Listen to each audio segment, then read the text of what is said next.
whenever there's new regulation, the first thing people do is kind of run around and go, "Do I have to do anything? Can I get out of doing something here? You know, who must comply?" And this has been no different. Now, I try my best to be as categoric as I feel like I possibly can here about who's in and kind of who's out. So the obvious thing is that this is an EU directive.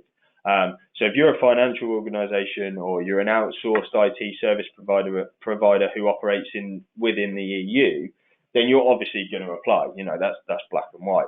Now, if you look at the graphic that's up on the screen there's something missing. That thing being the United Kingdom, where I'm sat today.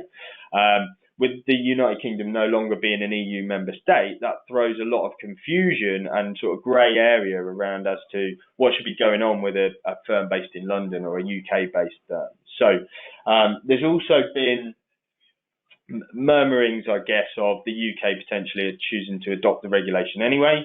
Maybe it's going to create its own regulation. Maybe it will just ignore it altogether. You know, there's already UK-based regulation that exists out there. So whether the UK will or won't, I can't shed any more light on that at this point in time. But what I can say is, you're dying to. No, go on, carry on.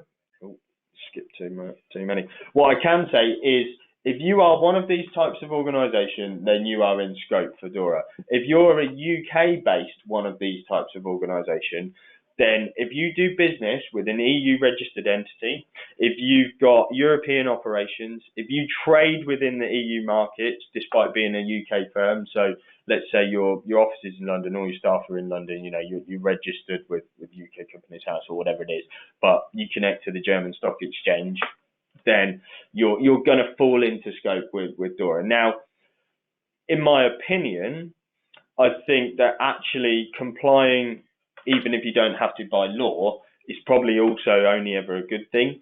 There are lots and lots of bits in here about questioning, scrutiny and kind of due diligence.